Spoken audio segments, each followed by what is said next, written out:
तो राजस्थान विधानसभा चुनावों को लेकर बीजेपी ने आज पहली सूची जारी कर दी है। पहली सूची में बीजेपी ने 41 सीटों पर उम्मीदवारों की घोषणा की है। उदयपुर वाटी से राजेंद्र सिंह गुढ़ा के सामने बीजेपी ने अपना उम्मीदवार उतार दिया है। राज्यसभा सांसद किरोड़ीलाल मीणा को सवाई माधोपुर से, सांसद बालकनाथ को तिजारा से, सांसद भागीरथ चौधरी को किशनगढ़, सांसद नरेंद्र कुमार को मंडावा, सांसद दिया कुमारी को विद्याधर नगर, सांसद जयपुर ग्रामीण राज्यवर्धन सिंह राठौड़ को झोटवाड़ा, सांसद देवजी पटेल को सांचौर से मैदान में उतारा गया है। वहीं एक रिटायर IAS चंद्रमोहन मीणा को बस्सी से टिकट दिया गया है। पहली लिस्ट में राजपाल सिंह शेखावत और नरपत सिंह राजवी के नाम नहीं हैं।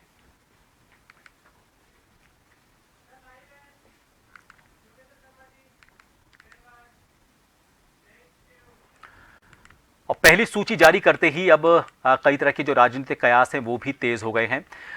पहली सूची क्या इशारे करती है, इसका एक विश्लेषण करने की कोशिश करेंगे। हमारे साथ जन टीवी के न्यूज कोऑर्डिनेटर योगेंद्र शर्मा जी इस वक्त जयपुर से जुड़ चुके हैं।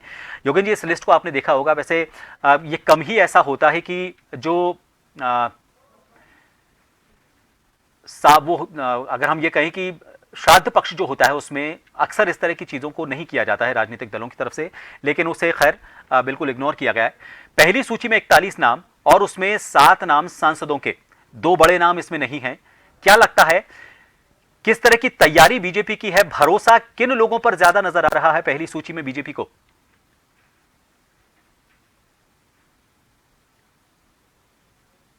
पूरी तरह से बीजेपी यह चाहती है, इस इलेक्शन में किसी भी तरह के कोई भी रिस्क नहीं लेना चाहती है। दिया कुमारी को और राज्यवर्धन राठौड़ को, दोनों को जयपुर से चुनाव लड़ा रहे हैं और एक को, दोनों ही बॉर्डर हैं वो, विद्याधर नगर और झोटवाड़ा राजपूत बाहुल्य हैं। किरोड़ीलाल मीणा को सवाई माधोपुर से चुनाव लड़ा है, वो राज्यसभा सांसद हैं। 7 सांसद इस वक्त अगर कहें, जो एक राज्यसभा और 6 मेंबर ऑफ पार्लियामेंट लोकसभा के जो हैं उनको लड़ाया जा रहा है। तो ये टिकट इस तरह से दिए गए हैं।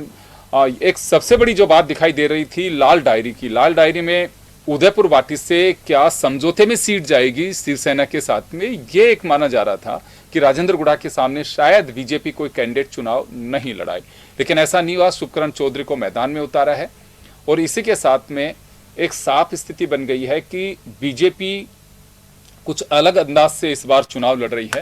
राजेंद्र गुढ़ा को लेकर के जिस तरह के तमाम कयास लगाए जा रहे हैं उन्हें भी खारिज कर दिया गया है। और मुझे ऐसा लगता है कि अगर इस लिस्ट पे सबकी जो निगाहें टिकी हुई थी कि वसुंधरा राजे के समर्थकों का क्या होगा, सीधा कहा जा सकता है कि इस लिस्ट में उन्हें झटका लगा है। चाहे वो राजपाल सिंह शेखावत हो, जो झोटवाड़ा से चुनाव लड़ते हैं, पूर्व मंत्री रहे, और इसी तरह से नरपत सिंह राजवी के साथ में भी फिलहाल मधुर संबंध वसुंधरा राजे के दिखाई दे रहे थे, उनका भी टिकट काट दिया गया है। ये पहली मर्तबा है कि भैरव सिंह शेखावत परिवार से किसी का टिकट काटा गया है। अब तक यह कवायद चल रही थी, लेकिन अभी यह माना जा रहा है कि 41 की लिस्ट है, शायद शेखावत परिवार के किसी नुमाइंदे को टिकट दे दें। नरपत सिंह राजवी का टिकट कटा है तो उनके पुत्र, उनको टिकट दिया जा सकता है। कुछ ऐसे लोग हैं जिनका वसुंधरा राजे के वक्त 2018 में टिकट काटा गया था, जैसे केकड़ी से शत्रुघ्न गौतम का टिकट काटा गया था वसुंधरा राजे के कहने पर। वो कैंडिडेट सिटिंग MLA थे, संसदीय सचिव थे, लेकिन उनका भी टिकट वापसी हो गई है और वहां पे टिकट दिया गया है उनको। चंद्रमोहन मीणा को टिकट दिया गया है, वहां से खारिज कर दिया गया है। जितेंद्र मीणा को उनका समर्थक माना जा रहा था वसुंधरा राजे का, तो उनको टिकट नहीं दिया है। पिछले दिनों उन्होंने बड़े दमखम के साथ में शक्ति प्रदर्शन भी किया गया था, दिल्ली तक वो लेकर के गए थे जब कोर ग्रुप की बैठक चल रही थी। तो ये पूरी लिस्ट पे अगर आप थोड़ा फोकस करें, कर्नल किरोड़ी सिंह बैसला खुद टोंक सवाई माधोपुर सीट से लोकसभा का चुनाव बीजेपी के सिंबल से लड़ चुके। अब उनके बेटे को देवली उनियारा से मैदान में उतारा गया है, उन्हें टिकट दिया गया है। तो इस तरह की एक कवायद इसमें साफ दिखाई देती है। अगर इस पूरी सूची पे हम देखें तो वसुंधरा राजे समर्थकों के कईयों के टिकट इसमें उड़ा दिए गए हैं। पहली सूची साफ इशारे कर रही है कि टिकट हो चाहे चुनाव हो, अपने अंदाज में मोदी और शाह लड़ेंगे, क्योंकि ये चुनाव राजस्थान का मोदी अपने ऊपर लेकर के लड़ रहे हैं। वो साफ कह चुके हैं कि मोदी गारंटी का दूसरा नाम है, गारंटी का मतलब ही मोदी है।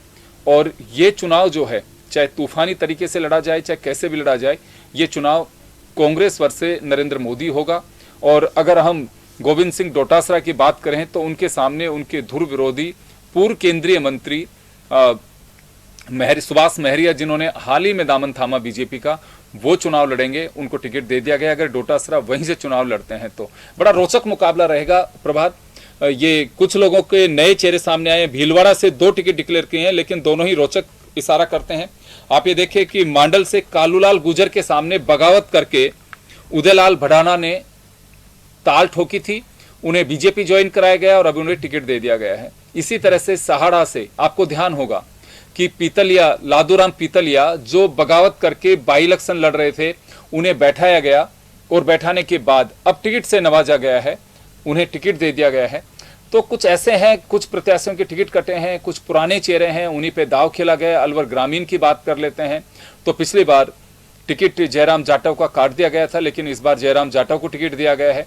तो ये पूरी सूची अगर हम देखें तो सांसदों का चुनाव मैदान में उतारना इस बात का इंगित करता है कि किसी भी कीमत पर एन केन प्रकेन सीट निकालना है, मैजिक नंबर लेकर के आना है, तभी राजस्थान में सरकार बीजेपी बना सकती है।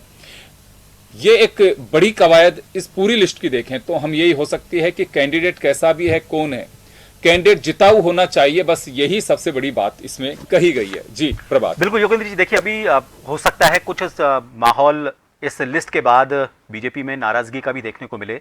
आपको क्या कोई संभावना नजर आती है कि इस पहली सूची जारी होने के बाद जो नाराज लोग सामने आएंगे, उसके बाद कुछ और ऊपर नीचे इस लिस्ट में नाम हो, कोई बदलाव की कुछ गुंजाइश बची हो? क्योंकि नाराजगी को खत्म करते हुए जिताऊ उम्मीदवारों को टिकट देना, यह एक बड़ी चुनौती बीजेपी के सामने इन दिनों है। देखिए बिल्कुल ठीक कह रहे हैं, लेकिन प्रभात, मुझे चेंज में कहीं इसमें सीट में जो टिकट दिए हैं उनमें बदलाव की गुंजाइश नहीं दिखाई देती है, क्योंकि टिकट इस बार सारे दिल्ली से तय हो रहे हैं। यहाँ के लोगों ने पैनल भेजा है, पैनल के बाद में स्क्रूटनी की गई है, उसमें सिंगल नाम पे सहमति बनी है और उसके बाद में केंद्रीय आला कमान ने अमित शाह, नरेंद्र मोदी की सलाह से टिकट जारी किए हैं। तो मुझे नहीं लगता कि इसमें किसी तरह का कोई फेरबदल होगा। सांसदों पे बीजेपी ने साफ रिस्क लिया है, उसकी वजह सीधी सीधी है कि मेंबर ऑफ पार्लियामेंट रहेंगे, हारेंगे तो भी और जीतेंगे तो भी।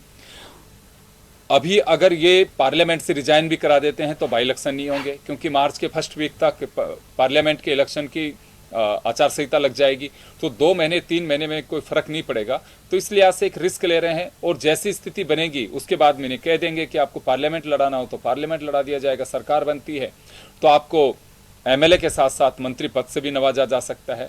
तो ये कुछ इस तरह की कंडीशंस रख करके दी गई हैं और इसमें जिन कदावर सांसदों को लड़ाया गया उसमें साफ है कि पार्टी को बड़ा बेनिफिट मिल सकता है, उन्हीं चेहरों को आगे किया गया